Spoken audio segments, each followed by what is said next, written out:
Ang lakbay ng tao sa mundo ng spiritual ay iba-iba. Iba-ibang paniniwala, iba-ibang pamamaraan, at pinaka-importante, iba-ibang timing. Hindi ito racing, sabi nga ng iba. Ang guest natin ngayong gabi ay isang old-time listener natin na panandaliang bumalik para magkwento. Ikukwento niya ang experience niya sa kanyang spirit walk, pag-meet niya sa guide niya, at kung bakit di kailangan magmadali sa iyong spiritual journey. Enjoy! Okay, ngayong gabi ang ating guest ay isang listener and nag-reach out siya. Actually, alam ko long time listener na to si Emerson. And nag-reach out siya at sabi niya, ayun niya. So wala akong alam ha. Emerson, wala akong alam sa mga kwento mo. Pero nag-reach out siya, sabi niya, Direk, parang ready na ako magkwento. Wow, ano kaya ang kukwento ni Emerson?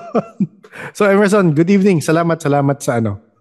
Thank you sa pag-decide na finally magkukwento ka na rin. Pero yun, good evening.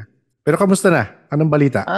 Sabihin natin, currently, medyo angat-angat na rin sa current life ngayon. Yes, oo. Although, yes, may certain difficulties pa rin. Pero, laban pa rin. Yes. So, baka gusto mo kaming brief. Alam mo naman ang format natin. Ano yung mga na-experience mo recently? Pero kahit simulan natin sa bata. I mean, usual natin. Pero ever since bata ka, may nararamdaman ka na. Honestly, direct sa akin po. Ako po ay matagal ng listener Mm. sa podcast mo. And then, nakasama na rin po ako sa Discord channel. Yes, oo. So, ako po ay super active nung time lang around 2022. Mm-mm. To be honest, direct, ang experiences ko with the paranormal is wala. Okay. From the start. Yes, oo. Pero once na nag-active po ako sa channel, I mean sa Discord channel, Mm. and nakilala ko po yung mga, at least yung mga naging close ko Mm-mm. from the channel itself, doon po ako nag-start. Okay. Seeing things I couldn't explain, uh, hearing things I couldn't explain, lalo na sa Zoom meeting.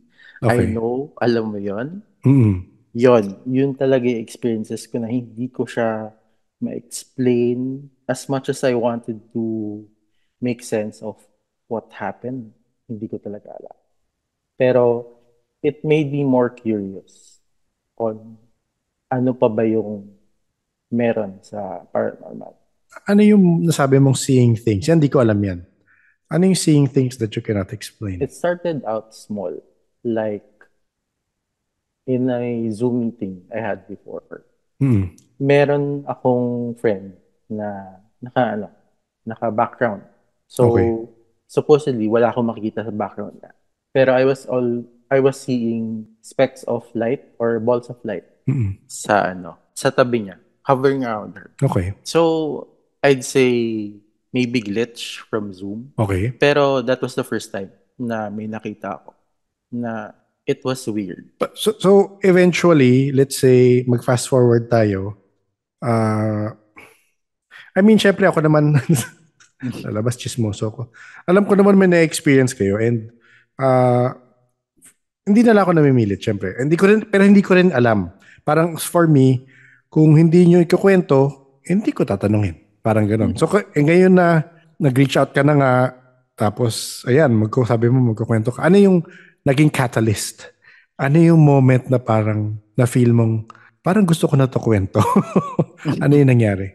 I'd say a multitude of things. Okay. From being able to talk with, at least connect with my guides. Okay. Actually, guide.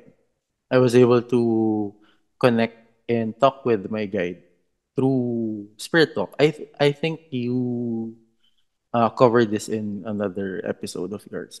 Okay. So I was able to experience something like that. To be honest, I couldn't really explain it how I was able to experience it. Pero to be honest, yung thought ko for the spiritual was immersive na makikita ko siya na Mm. eye to eye. Parang may Okay. mangyayari. Pero yung nangyari sa akin was I was seeing it through my mind's eye. Okay. It was images na I could feel, na I could hear, and I could experience the place I was transported to Okay. in time na yun. Picture this. Mm.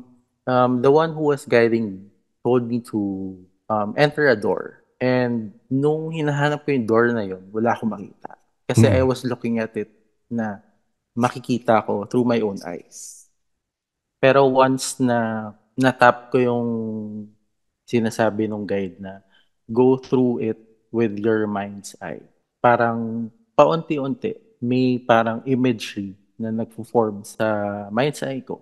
Or rather, di ko masabi kung imagination to or visualization sa utak ko. Pero that was the image that was forming na hindi ko naman siya ini-induce sa sarili ko. Okay. I was able to see the door. And through the door, it opened up to a small clearing na may grass, parang forest po. Tapos, illuminated by moonlight. Okay.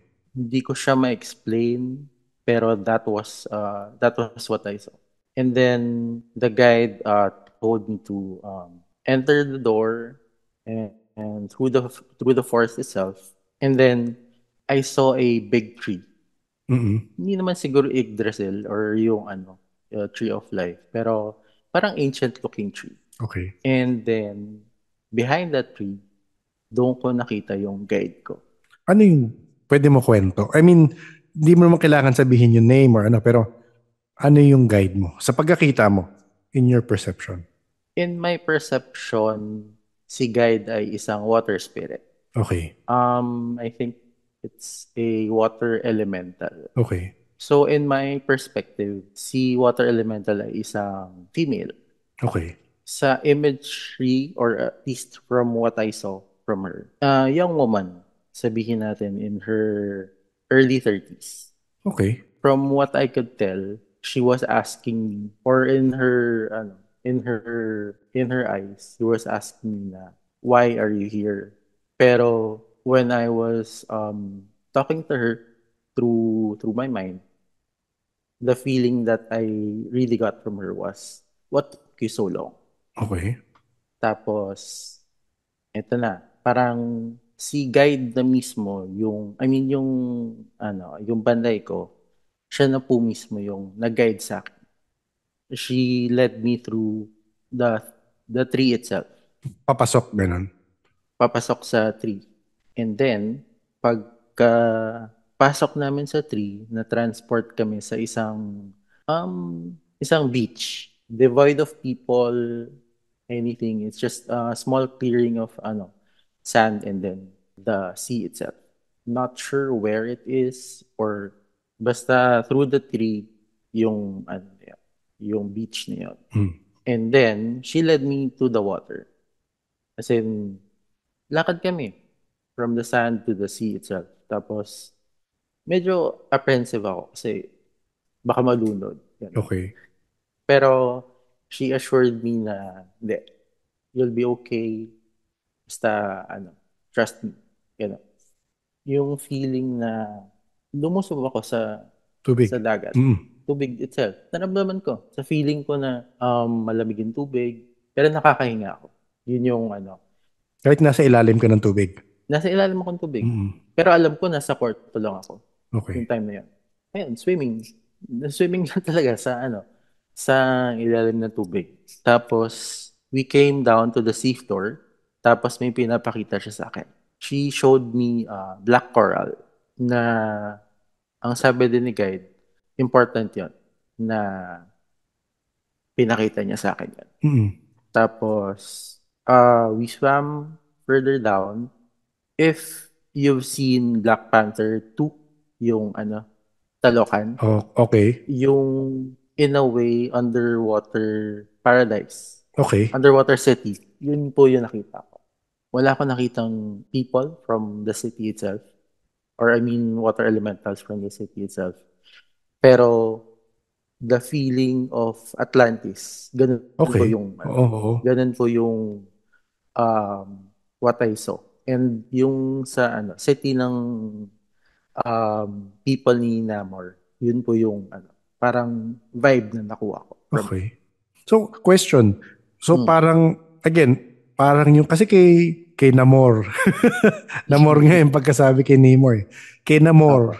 kay Kukulkan, ah, parang nakita mo, parang Aztec yung design. Kasi sa kanila, parang Aztec yung design nung, again, they took creative liberties with the appearance of said Atlantis, na medyo Opo. ganun yung design. Sa'yo, ganun rin yung nakita mo. Ganun yung vibe po na Okay. nakita. Oo, oo. Pero more on the vibe of sabihin natin Atlantis na may pagka Little Mermaid yung mga scenery. Integrated with a coral, ganun yung Okay, okay, feeling. okay. Oo. Parang city nila na nandun. So, ako na amazed dun sa nakita ko, hindi ko ma-explain or I'm still in shock Yes, kung oo. ano yung nakikita ko noon. Kasi to think na akala ko alam ko nasa room lang ako pero ganun pala yung may experience ko noon. Tapos my guide led me to a small house. Tapos pinapasok niya doon ako Doon sa sa house. ilalim ng tubig to. Mm. Within the city na to. Yes. I saw a small bed and then wala masyadong laman yung house itself. Just the bed and then a side table and then mayroon small chest na na made of coral or wood, I'm not sure. Tapos my guide told me, or at least pinapasabi ni Bantay sa kanya na yung small house na yon was where I live. Okay. Kumbaga, yun yung soul origin ko. Okay. So, pero Earth, tingin mo, sa tingin mo. Tingin ko Earth, Okay. pero I'm with the I'd say water elemental of that city po. Okay. Emerson, wag ka ma-offend ah. May title na Mm-mm. ako sa ano mo, episode mo. Sige po. Ang Shokoy. Joke lang. Joke lang. Ako na natuwa. Pero joke lang. So, sorry. Para lang lagyan mo Sige. light lang. Pero, so, yun yung parang nafe-feel mo, no, na ano. Tapos, again, let's not get into too much details. Pero, Sige po. alam ko, for a portion of your life, or a part in your life, nagkaroon ka ng water sports. Tama, di ba? Yes po. Oo. So, again, syempre, for the skeptic, nagiging ganyan ako ngayon, Emerson. Pinapasok ko na yung Mm. impossible sabihin ng mga skeptic. Pero for skeptics out there, syempre isipin nila, mahilig siya sa tubig. So, inisip niya, may affinity siya with water. Pero, yun nga, hindi mo naman yun inisip going into the spirit walk, di ba? Bakit yun na mapapasok sa isip mo? Pero sige, go. So, after niya parang pinakita sa yung room, kung possibly saan ka nang galing. Dun ko po na intindihan na yung si Guy, kababata ko siya. Okay, okay. So parang kaya kami hindi nakakapag-communicate ng speaking voice kasi from the water siya. Hindi siya Mm-mm. nakakapagsalita ng sa atin. So, ang ginagawa niya is she talks to me through images. Okay. Sa images. Okay, okay. Mm, Yun. Pero nung bale, ganito po yung nangyari nun. So, after niya pakita sa akin yung kung saan ako nanirahan before, lumabas kami dun sa room na yon. Tapos, she made me aware na merong mga pating.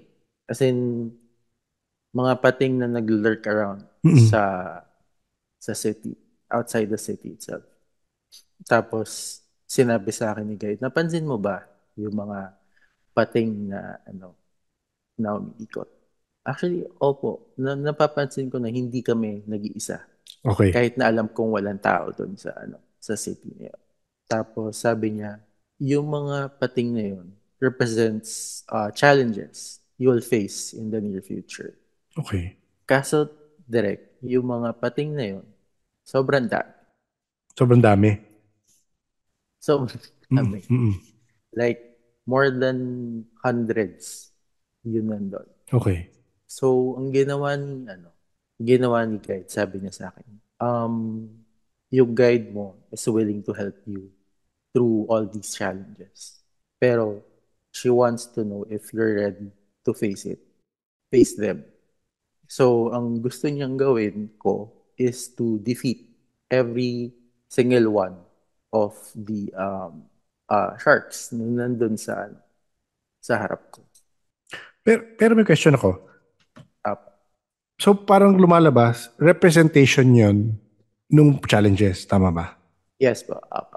Okay. So basically, yung test itself was to check kung willing ba ako to connect with the guide and to face my problems with her along the way. Yes. So, ang representation ng battle na yon is me battling with the sharks itself. Mm-mm. So, imagine mo na lang nagpaka nagpaka-Goku ako under the water and fighting the sharks. Mm-mm. Ayun po. So, after everything after kong ma-defeat most of the sharks na nandun, tas natakot na lang iba na umalis na. Mm-mm. Ang ginawa ni Bantay, yung small chest na nakita ko sa room, present na sa akin yon. Bale, pagka-open ng chest, there was a shark tooth. It represents na willing siyang tulungan ako, and I was able to show her na willing akong makipag-connect sa kanya Mm-mm. and magtulungan kami to face the challenges ahead. Okay. Tapos, after thanking her, tapos for the help and for the guidance, may mga mental images siyang pinapakita sa akin. Sa sobrang dami, hindi ko na makuha lahat. Pero the feeling I got was protection. Okay. Na I'll protect you and I'll protect your family. Yun po. Mm-mm. So, after everything that happened in the city itself, bumalik na kami dun sa beach and then through the tree itself and then yung sa door. So, in sequence niyang ako ang pinabalik. Mm-mm.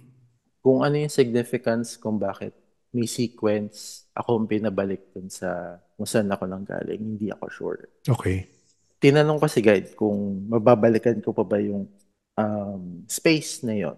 Sabi niya, yes, in the near future, you'll be ready to go back to it and use it for your own needs. And ganun po. Mm-mm. Pero question, Emerson, sabi mo hindi kayo nag-uusap ng words eh. So through thoughts, through images yung sagutan yung ganyan? Or in this spirit walk, nagkakausap kayong diretso? Meaning, In this spirit walk, nag-uusap po kami through images pa rin. through images pa rin. Okay. Yes po. Yung last talk ko with her in that spirit walk was images na protection. And then, sabi niya nga, it's balance. Balance with the spiritualism or whatever kung ano yung pinag-usapan namin noon. Mm-mm. And yung balance ko with the real world. Okay. So, yun lang din yung sinabi niya sa akin. Okay. Mm-mm. So nung nakabalik ka, ilang oras ka na sa spirit walk sa 3D world natin versus yung kasi parang ang dami mong ginawa dun eh. Gaano katagal ka nasa walk? It felt like 30 minutes. Oo. Pero nung natapos kami dun sa spirit walk itself, around 1 hour 30 minutes passed. Wait. So, yun nangyari, parang 30 minutes, yung buong process na yun of going through the tree, to, the door, to the tree, to the beach. Apa. For you, parang 30 minutes lang. Apa. Pero, ang lumipas sa atin dito, 1 hour 30. Tama? Yes po. Oh, kakaiba yun ah. Okay. So, ganun po nangyari sa spirit walk ko. Mm-mm. Hindi ko naman sinasabi na after that, nag-progress lahat ng Mm-mm. experiences ko after that. Not really. Kasi for a time after that, naging stagnant din ako. So, dun din po ako naging busy with work and busy with other things sa family. Tas nung time na parang nag-decide ako to go through lessons to enhance whatever na meron ako, or at least yung going to have feeling ko na magkakaroon ako ng abilities like the people you've talked to before sa podcast mo. Na-realize ko after going through the lessons na it's not always the same with other people. I think, Emerson, sinasabi na naman nila sa iyo yun. Dati pa. Opo, actually. So, sasabihin ko rin sa iyo yun. I mean, just to be honest, kasi the reason, for me, parang nasabi mo na rin naman, sasabihin ko na rin sa iyo. Opo. I hopefully, makakarating rin sa ibang mga, na hindi ko naman ikaw pinapatamaan ko kasi talaga sinabi mo naman. Pero sa ibang nakikinig, I think marami akong na kakausap na sinasabi, kasi si ganito or si ganyan, gusto nila makisabay sa iba. I'm not sure if this is your experience, pero sa iba kasi nakakwento rin sa akin, ibang tao, na itong person na to gusto makisabay. Si person na to nakakausap na ng deity, nakakausap na ng ganyan, gusto niya ganun rin sila. So, parang ang sabi nga nung iba, na it's not a race. Hindi siya, I mean, I'm sure you've come to this conclusion, Emerson, na bine-verbalize ko lang for other listeners, na parang feeling nila nagmamadali sila, na kailangan ganyan na sila by a certain level kasi ibang nakasabay nila or ibang kausap nila, ganun na. And yun nga, it is not a race. Second, iba-iba yung, parang iba-iba yung development eh. And I'm sure there are reasons why. Ikaw, hindi ko alam if you've come to the conclusion kung bakit sa'yo, tingin mo bakit hindi ganong level ka or hindi yung development mo sa ibang bagay, hindi ganon. Hindi ko alam kung nagkaganon ka ng moment. Actually, yes, Derek. I agree. Okay. 100% na it's not a race. You have different learnings. You have to go through a lot of other things before you get to the point na ready ka na for something like this. Yes, oo. Ako, I chose to experience it firsthand. Yes. Pero it took a lot of ano ba to? It took a lot of courage then to fully immerse myself in this field. Yes. Not to say na I'm doing it 100% of the day. More of at least I know how to protect myself and the people around just in case na lumala yung situation. So, yun lang din naman kasi yung purpose ko in traversing this world we're in. It's for protection itself. Pero yun, sige, baka, again, alam mo naman ako, mahilig ako sa mga teachable moment. Pero for you, baka pwede ka mag-message sa iba na nagmamadali. Let's say ganun. Yung parang, kailangan ganun na kailangan. Baka ikaw personally may learning ka from your experience. Baka gusto mo share kung ano yung, again, kung meron kang parang mabibigay na advice for that. Sige, Derek. So, bale, sabihin natin na from the start of me joining the channel. Yes. Nagkaroon ako ng inferiority complex. Okay. From the people who were experiencing left and right. Nakikita nila or nararamdaman nila or to say na what they've experienced, experience na rin ibang tao na to the point na nakikita nila day in, day out, ganun. Or at least yung mga nakaka-experience na from childbirth. Yes, oo. Tas ako na wala akong maramdaman. Kahit anong gawin ko, kahit kasama ko na sila lagi, hindi ako makaramdam. Nakakarinig ako from time to time, yes, pero hindi siya 100% na nangyari sa akin all the time. So parang from that, parang napapaisip ako, nasa tama ba akong lugar? Tama ba itong mga pinapasok ko? Dahil ang tagal ko na dito, pero wala akong nararamdaman. So, to the point na medyo nag-doubt ako sa sarili ko abilities and yung mga experiences na na-experience ko from that point, dinout ko siya. Okay. Pero it took some time in talking to people na who've experienced it real hand to say na you're not in the wrong path. It's just not the right time for you. So I took that to heart. Tapos when it came to the point na ready na ako for it, or at least sa sarili ko na kaya ko na siyang dalin on my own, doon ko siya sneak out talaga. Okay. So if you're 100% on wanting to learn anything you can about the paranormal, you can't do it shortcut. Like Yes. magpapabukas ka ng third eye. Mm-mm. Kasi mas mabuti yung you learn from it step by step. Okay. From the ground up to wherever it is you want to go. Ako, yung drive ko for it was protection. Protection for myself and protection to my family. Mm-mm. So, yun talaga yung driving force ko in dealing with the things na I'm curious about. So, whatever happens, at least alam ko kung paano ko for protection yung sarili ko. Yes, oo. Pero if you want to go to the shortcut route, baka mabaliw ka. Okay. Oo. Yun yung the least of your worries. Baka may iba pa mangyari sa'yo. So, if you're not ready, just listen. Mm-mm. Makinig ka na lang sa mga taong naka-experience na nag-shortcut din. It's not always ending happy for them after. Siyempre, marami kang pagdadaan na bukod sa takot, baka ikaw matakot ka rin on what you'll be seeing. Oo. Diba? Totoo. Lalo na wala kang understanding from the start. Alam mo lang uy, makakita ko ng ganito, ganon, cool. Pero paano pag kinausap ka? Paano kapag nag-connect sa'yo? Mm-mm. Tapos wala kang maintindihan. Wala kang mapagsabihan din. Yun yung yun yung danger na shortcut. So, ako, ang learning ko from it, buti na lang. Mm-mm. I took my time. Yes. So ngayon, yun ang mga gusto ko marinig actually, yung mga, kasi marami, I'm sure alam mo naman yun, Emerson. Marami is, gusto nila, maraming happening. Sana walang tamaan. Pero maraming happening everyday na ganyan, ganyan, ganyan, ganyan.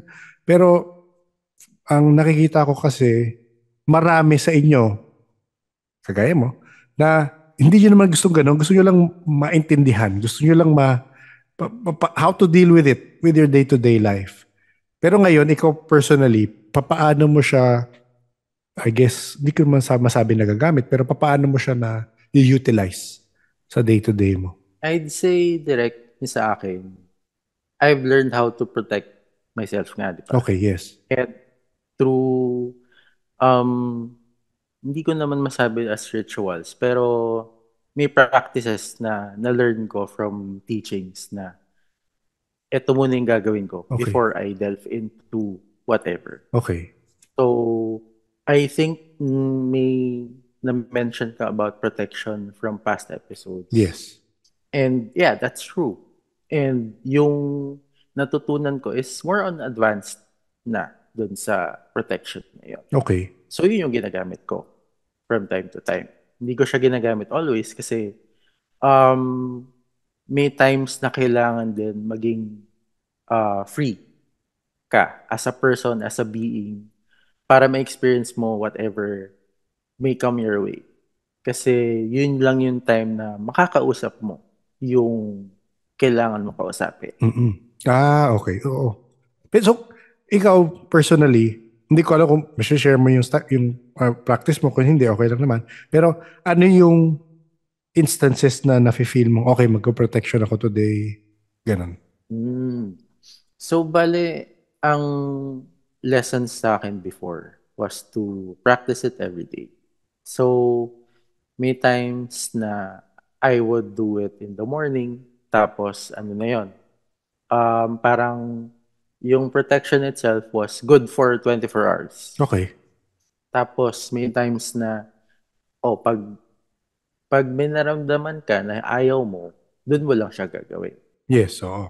So, sa akin naman, the feeling of dread, yung tipong iba na yung taas ng balahibo Oo. sa likod ng ng bato ko. Iba na yung feeling na yun eh. Parang hindi na siya magandang feeling overall. So to be clear, Yun yung time. for you Apo. yung parang kumbaga yung spidey sense talaga, no? Pero for you, yung feeling mo threatening siya is yung tumataas yung balahibo sa likod mo. Tama? Apo. Okay. Apo. So, bale, yun na yung time na, teka, parang mali. Parang may mali sa, sa area na to. Mm. So, I need to protect myself. Kaya dun po ako naglalagay ng protection. Pero more often than not, hindi ako naglalagay ng protection. Kasi I understand what's happening around me. And nararamdaman ko naman na hindi siya threatening. Okay. Mm-mm.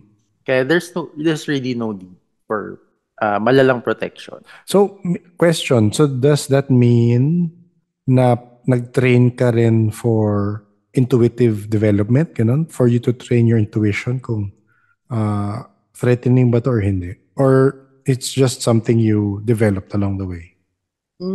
More on both po, to Okay. be honest. Walang specific learning on how to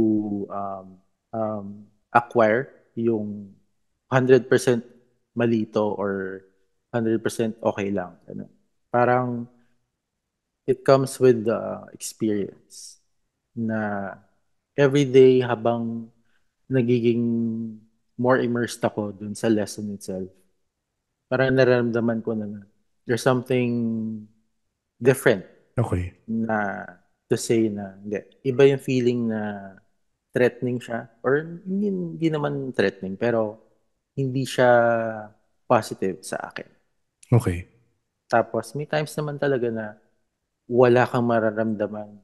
It means sa akin at least na peaceful siya. Walang entity or something na gustong gumawa ng bad stuff sa akin. Yun po. So, bale, sa akin direct, at least yung mga experiences ko so far, besides seeing my bantay, Oo. from time to time kasi before, I kept on seeing her when I was in in the pool. Okay. So, pag nagsiswimming ako, minsan napapatingin ako sa left, sa right ko. Syempre, pag humihinga, ganun. Napapansin ko, may kasabay ako. Ano, pwede mo describe yung itsura? Or kung okay lang, kung hindi naman okay lang na hindi. Sige pa. Di naman siya Caucasian-looking girl. Pero yun nga, young woman of her early 30s na age. Tapos slender and bluish green yung Bluish green. Mm-mm. yung skin. Tapos I've seen her with a tail, pero I've seen her more times with legs. So, when you say na pag nakita mong with tail, wala siyang legs pag may tail. Apa. Okay. Mm-mm. So it changes from time to time. Mm-mm. So pag nasa pool ako, I've seen her with a tail and I've seen her with using her legs. Nagsiswim din. Sinasabay niya ako sa paglangoy. Mm-mm. Besides that, I've seen more on shadow people, at least walking towards me or from afar. Napapansin akong ganon. So far, I haven't really seen spirits. Yes. More on sa akin kasi direct. Hindi ko pa kaya mag-grasp yung mga nakita ko. So, from my perspective, ano lang sila? Parang black. Okay. Shade of black na in a form of a tao. Ganun lang. Usually, tao yung form. Yes po. Mm. Okay. So, ganun po yung mga nakita ko kasi at least from what my guide told me, hindi pa kayang i-register ng mata ko or my mind's eye na kung ano talaga yung true form nila. Mm-mm. Minsan ang interpretation ko sa ganyan, ako lang to hindi ko sinasabing ito yung sa'yo, pero minsan, nung sinasabi mo, inisip ko, baka minsan parang depende pa sa vibration mo. Let's say, may sinasabi silang vibration, di ba?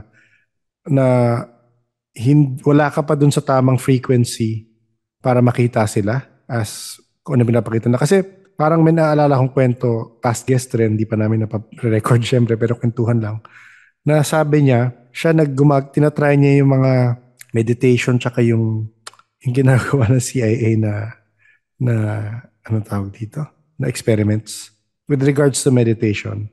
And sinasabi niya sa akin, nung una ko siya nakilala, very black and white siyang mag-isip.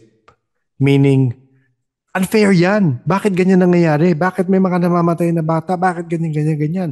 Tapos no, eventually, syempre di ko naman pinipilit yung point of view ko.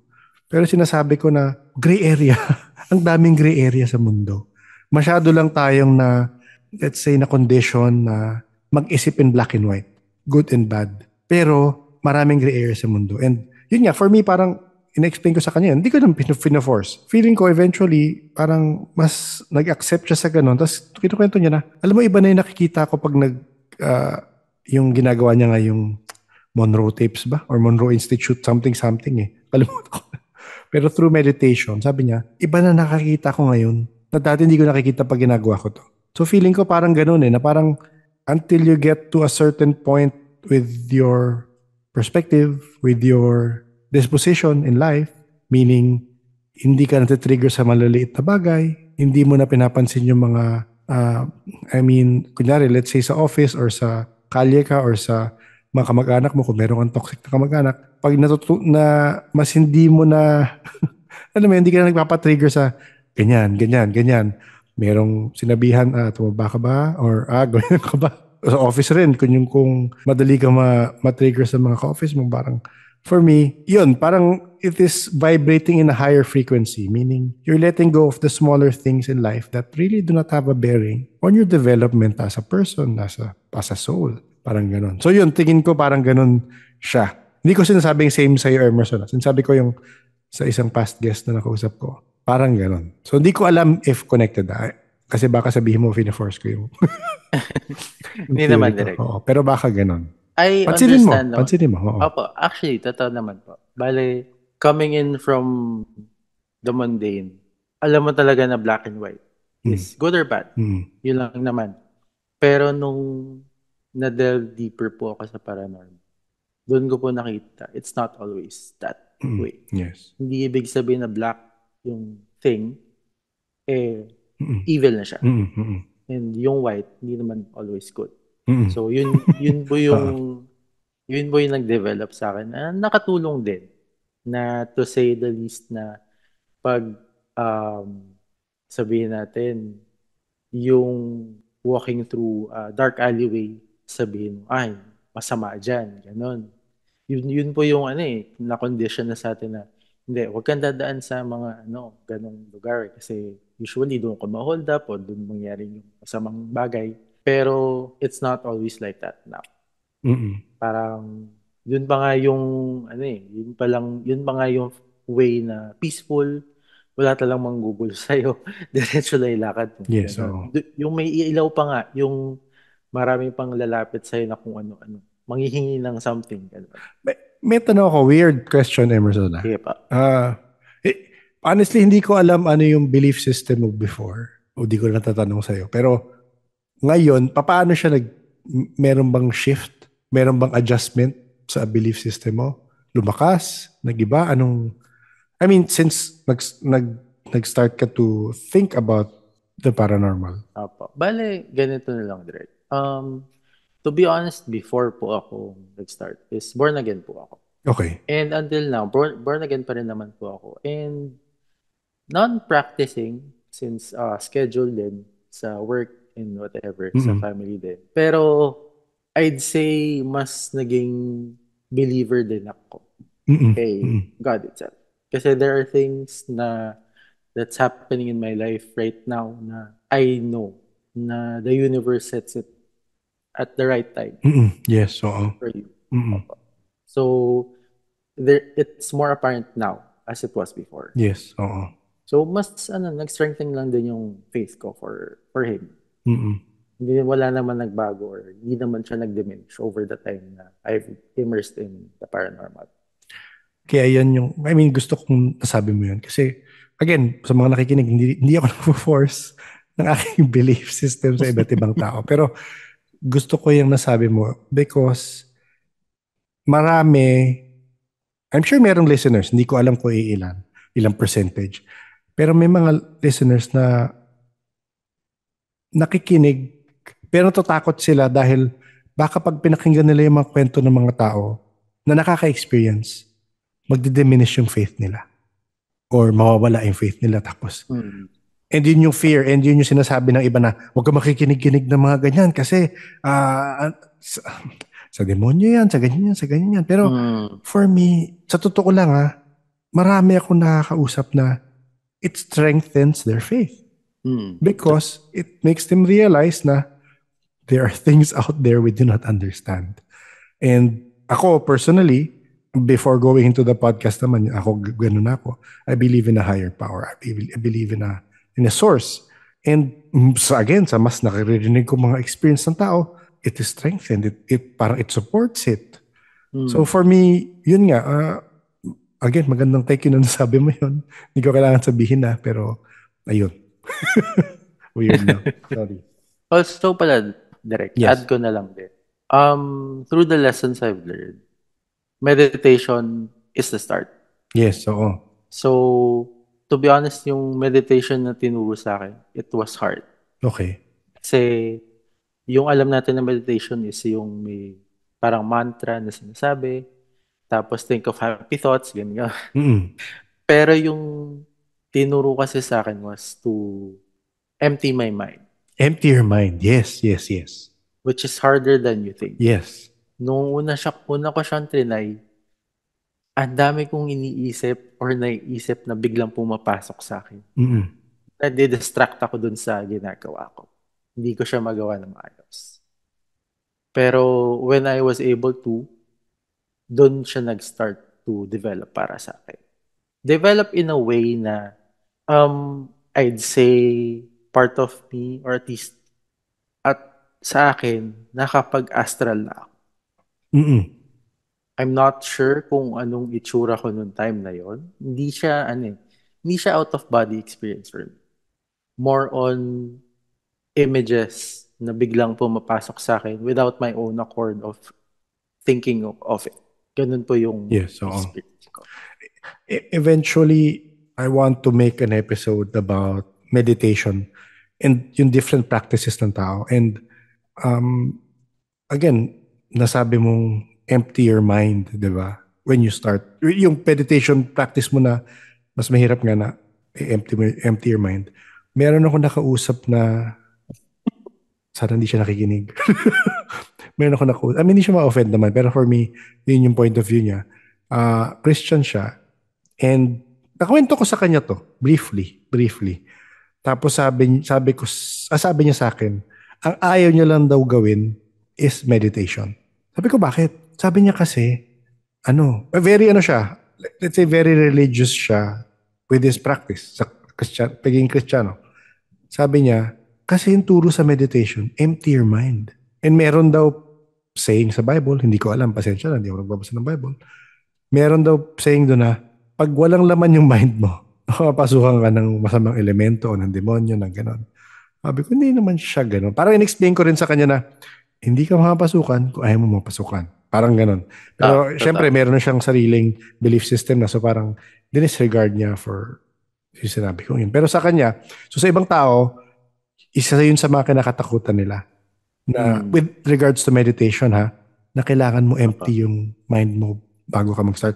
Ikaw, paano mo siya nagawa? Sabi mo, nahirapan ka eh. Pero paano mo eventually nagawa to the point na na-empty mo yung mind mo?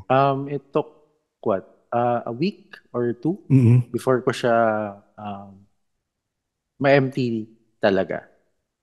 Kasi yun nga, ang initial meditation ko was upright position and sitting down, trying to empty my mind. Pero meron pumapasok na ideas na kailangan ko isipin or kailangan kong gawin. Yun yung parang nagdi-distract sa akin. So, a week of that, tas eventually, nabigyan ako ng tip na focus on a small ball of light Okay. sa mind's eye mo.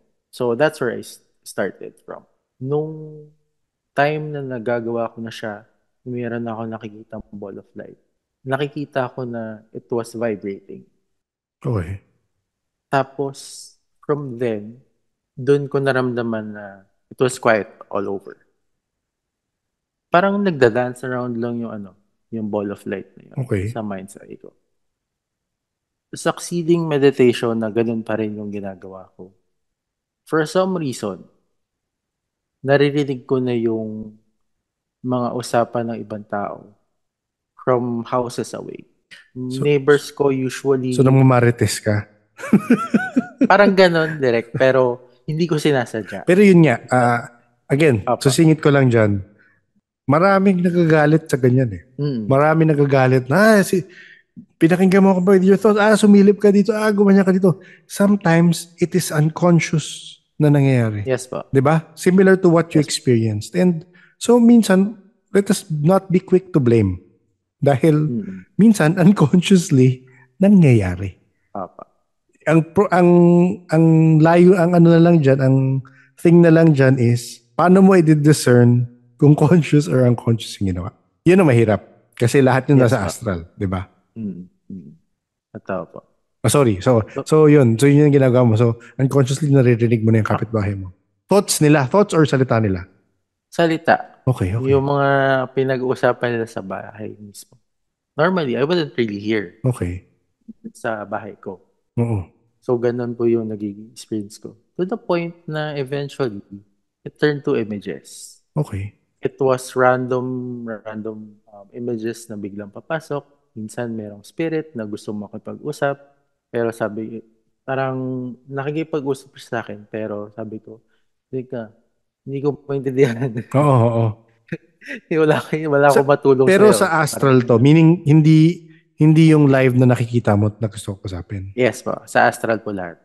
Okay. So, ganun. Random spirits na biglang papasok lang sa Mm. sa area of vision ko. Kung ano ba, ano bang magandang representation? Hunter x Hunter. Yan. Mm. Yung, I think it was N. Yung parang ball of sphere na parang nandun yung pag pumasok yung isang thing or bagay doon, masisense agad ng tao. Mm. Present sila. Pero sa akin, pag pumasok sila sa sphere ko, doon ko lang sila makikita or yun nga, makikita na gusto nila ako kausapin. Oo. Pero yun nga, at that time, wala akong capability to respond back to them. So parang sabi ko na lang, voice out ko na lang sa mindset ko. Sorry, hindi ko kayo matutulungan. Yes, oo. Parang, Oo. as much as I want to help you, the only thing I could do for you is pray. Pray for you na lang. Dahil wala pa akong capability to help you. Mm. Parang ganun po yung feeling na binibigay ko sa kanila. Mm. So, umaalis na sila. Yes. From the vision field, whatever. Yun. Tapos, meron din akong experience sa astral before na may nagpakita sa akin ng guide. Okay. Or at least, possible na maging guide ko in the future. I heard him say na, sige, ready ka na. Mm. Ganun. Tapos pinakita niya sa akin yung sarili. It was an image of parang scientist-looking Englishman. Okay. I think merong nito eh. Merong hero sa sa Mobile Legends. Okay. Medyo kamukha nun. Okay. Hanapin ko na lang later. Sige. Ganun po yung ML pala. naging image niya sa akin. Mm. Tapos, yun po. Bale, other than that, I've seen other creatures din na biglang mapasok sa akin during the astral itself. Hindi ko ma-explain kung catastrophe ba to or just random creatures na biglang pumapasok sa vision ko. It was a tentacle monster noong time na yon, pero nagpapakita rin siya ng images of area kung nasan siya. Actually sa Philippines to eh. Talaga? Sa Philippines? I think around Manila area ito. Hindi ko lang Tapos ma-tentacle? ma-pinpoint kung saan mismo. Saan kaya yan? Hindi ko actually. Hindi, okay lang. Hindi ko pa siya Naisip ko lang. nabalikan. Tatanong ko to myself. Yan po. So, other than that, meron pang mga other aspect ng astral na hindi ko talaga siya ma-explain.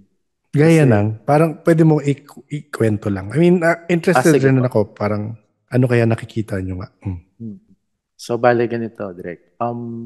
Nung, eto na lang, yung pinanggalingan nung, yung parang astral na, I think, hindi pa talaga ako nagpo-practice nitong time na to. Distinctly remember myself na in my bed, Yes. sleeping.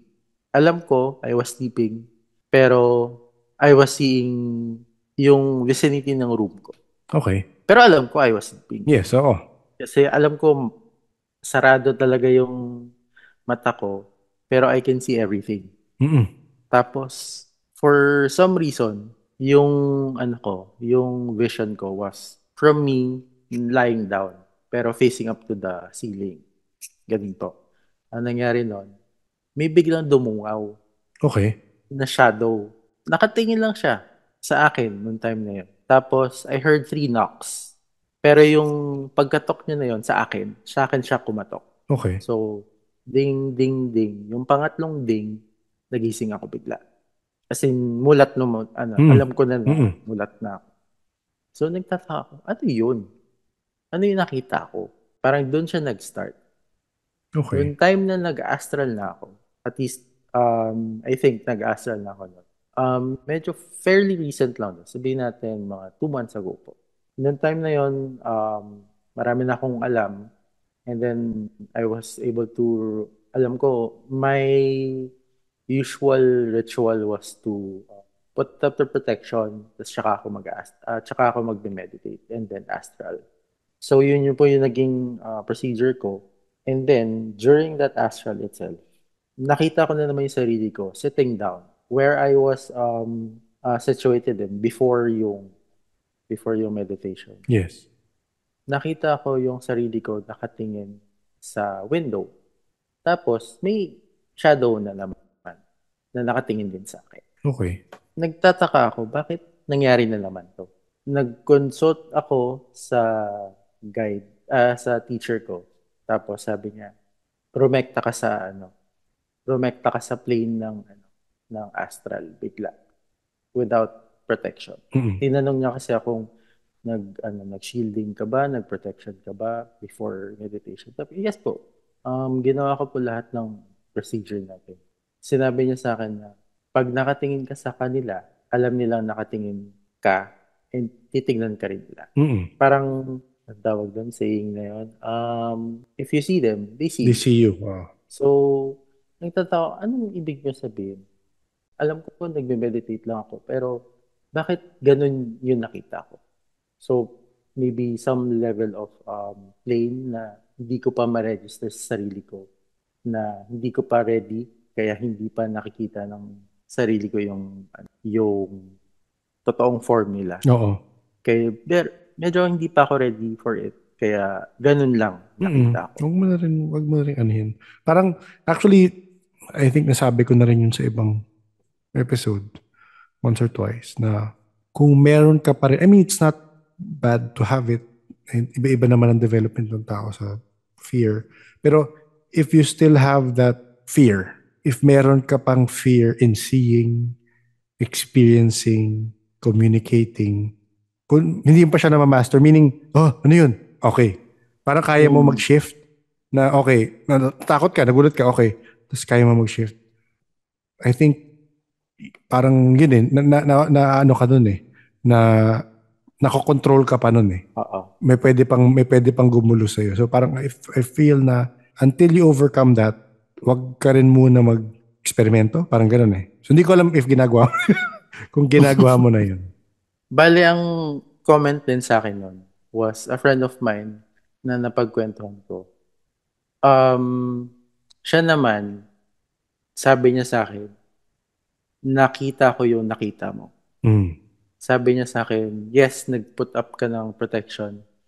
Pero ang isa pang tip na sinabi niya sa akin was to put up a black veil outside your protection. Para kung sakaling may makita ka man na hindi mo ma-explain, at least hindi ka nila makikita.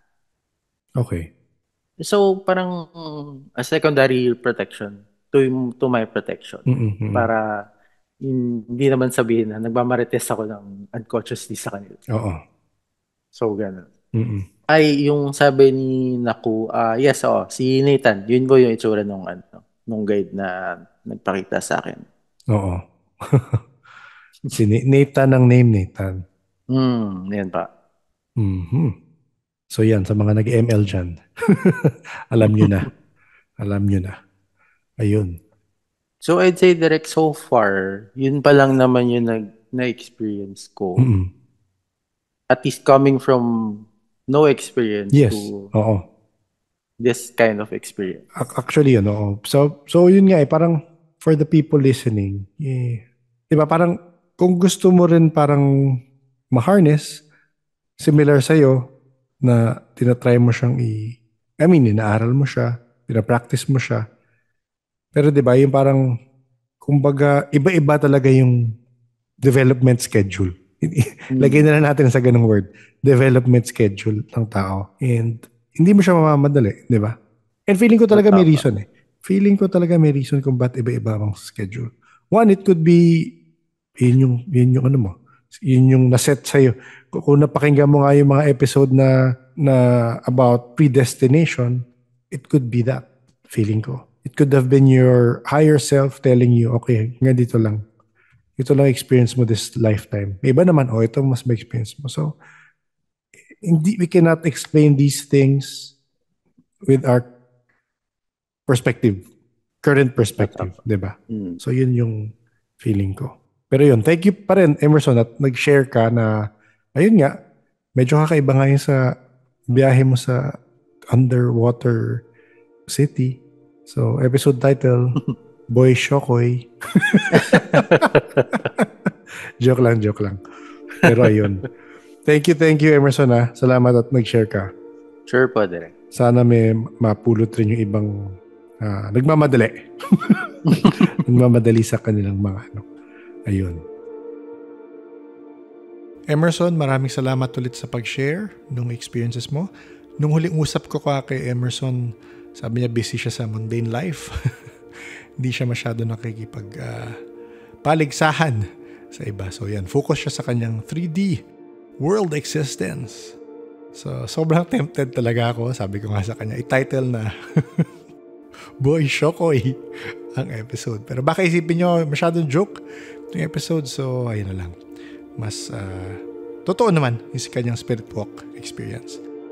Just in case, meron ka rin experiences kagaya nung na-experience ni Emerson at gusto mo i-share yan sa podcast, email mo lang yan sa paranormalsph@gmail.com. Promise, di kita asarin na Boy Shokoy. Kung nagustuhan mo ang ganito mga kwentuhan, pwede ka mag-like, share, subscribe. Mahanap ang podcast sa YouTube, Spotify, Facebook, X, Apple Podcast at TikTok2T. Meron new episodes every Thursday, 1:37 p.m. sa YouTube and 5 days after, 7 p.m. on Spotify. Tuesdays yun. Para sa mga mahilig mag-deep dive sa iba't ibang paranormal topics, meron din tayong Deep Dive Series. English and Tagalog episodes every Tuesday, 11 a.m. exclusively on YouTube. Siyempre, before we end the episode, let's just read a few comments from episode 184, Paranormal Tales Gin. Si Jay Zell, sabi niya, grabe this episode. Schools and hotels are the most scary places. Hahaha, I can't wait to share my experience on one of the resorts I visited. Ayan. Jay Zell, share na. Email mo lang sa paranormalsph@gmail.com. Si S4 Shan naman. Regarding the LL portion, Vatican knows something and I think they're preparing or cooking something. Ano yan? S4 Shan, share mo na. Sabi niya ulit, ayoko na mag-deep dive kasi baka mabubuang ako sa mga information ng Catholic Church. Hi talaga, S4 Shan. Ready na ako sa mga kwento mo. Message ka na lang pag ready ka na. Pero actually, regarding the topic, abangan nyo, medyo madami ako nahanap na books tackling this. So lalabas yan sa Deep Dive series natin sa YouTube. Si Moni ang sabi, hi Direk, I can relate to Jin. Like her, I can also feel if something is staring at me. To describe how it feels, ako lang to, sabi niya, alam mo po yung kapag nasa crowded place, napalingon ka saglit tapos may nahuli ka nakatingin sa'yo. Like, naka-fix eye contact. Parang attraction. But that's just me. I don't know how para sa iba. Sana may sense. P.S. I love your podcast po. A fan since 2020. Wow, thank you, Moni. Marami rin akong na-impluwensyahan na makinig sa podcast nyo. Hi, Moni. Salamat. Naalala ko actually comments mo. I think sa earlier episodes. Baka meron sa Spotify or Facebook ka ba nag-comment. Salamat sa pag-support. Salamat rin sa pag-share nung iyong experience na meron nakatingin sa'yo. Ako rin actually, crowded places, mas dyan ako napapraning. Hindi ko masasabing intuitive sense yun. It's more of napapraning ako pag crowded places if may mag-pickpocket or something. Kasi nangyari na nga sa akin before. Pero thanks for sharing your perspective. So, salamat rin, Moni, sa pag-network. Sa network mo sa podcast. And last natin from Kuronomi. Sabi niya, naalala ko tuloy yung scary experience namin in a motel-hotel. We almost got possessed. Yikes! Ano bang possession yan sa motel-hotel na yan? Kuronomi. Share mo na. Magsama na kayo ni Jazel. Email nyo na sa paranormalsph@gmail.com. So this ends our comment portion for this episode. If you have comments or reactions to the episodes, feel free to leave it on our socials. YouTube, Spotify, Tikataka-tuku. Announce ko na rin pala. We are organizing our first official Grand EB. Next Grand EB talaga. Pero may workshop series siya. So, nakataga na yun sa bato. October 25. Most likely, somewhere in Estancia, sa Pasig. Kailangan nyo lang mag-sign up para makapunta kasi strict yung venue. So, hindi namin makontrol yun.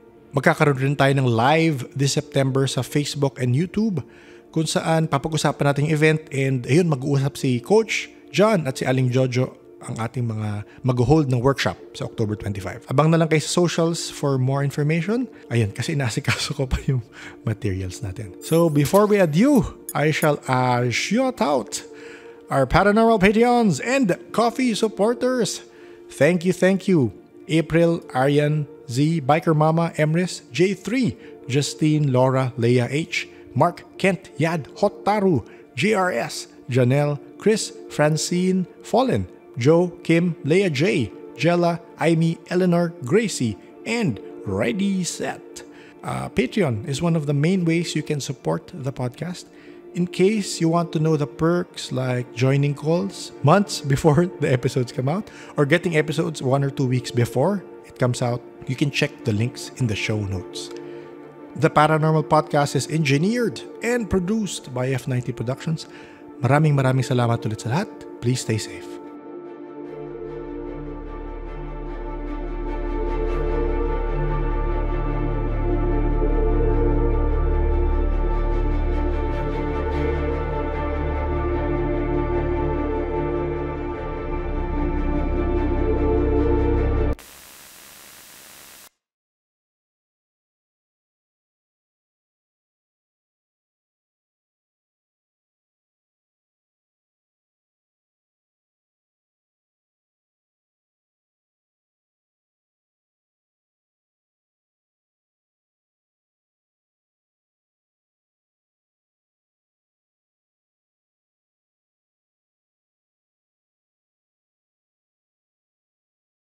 Hello peeps! Short and sweet lang ito. Naisipan ko lang i-share itong mini story na nabasa ko a few weeks back and I think marirelate ko ito sa kwento ni Emerson or yung learnings namin from this episode ni Emerson. Noong time ni Queen Elizabeth I, mga 16th century yun, meron siyang parang sabihin nating spiritual advisor na nagngangalang si John Dee. Isa siyang prominent mathematician, astronomer, astrologer, occultist nung time na yon. Actually, meron tayong deep dive dyan.